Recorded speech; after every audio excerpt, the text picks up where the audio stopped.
Hi there friends, welcome back to Heart-Filled Kitchen. My name is Luann. Well, just because you're on the keto diet doesn't mean you have to give up pizza night. Today I'm sharing with you a delicious recipe for a keto-friendly pizza that has a delicious crust. Let's jump right into this easy recipe by starting with that delicious crust. You're going to grab 1 8-ounce block of cream cheese and place it in a large bowl. Next, you're going to add a 1/4 cup of almond flour and 1 teaspoon of garlic. Now to that, add a 1/4 teaspoon of black pepper. And the final ingredient for this easy crust is going to be 2 large eggs. Go ahead and grab your hand mixer or stand mixer, and we're going to mix these ingredients together until they're completely smooth and creamy.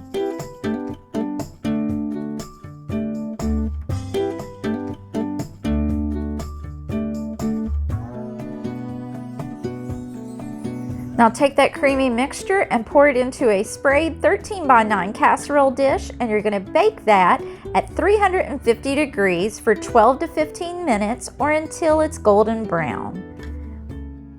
I like to give mine a little shake to make sure everything's good and even.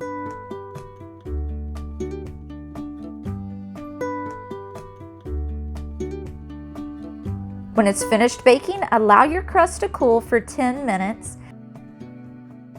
And now is the very best part. Grab your favorite pizza sauce and start topping this pizza crust with your favorite pizza toppings. Today we're using the Rao's pizza sauce. It's not the least number of carbs, but it wasn't too bad. I believe it came in around 4 carbs per 2 tablespoons.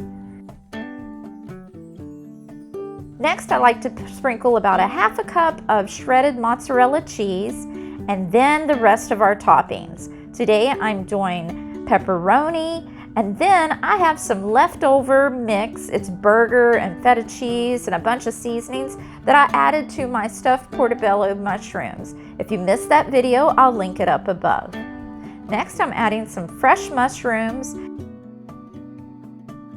Now I'm going to give all of that a good sprinkle of some Italian seasonings, and then we're going to top all that off with more mozzarella cheese.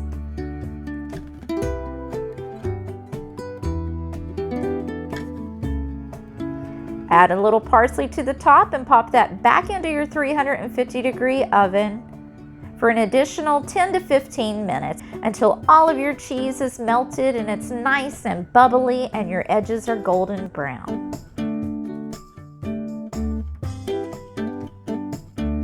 Now before you go, let me show you just how sturdy and delicious this crust is.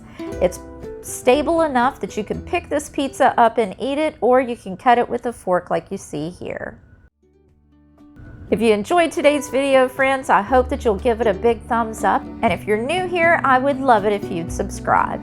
Thanks again for stopping by today, friends, and I can't wait to see you in the next one. Bye!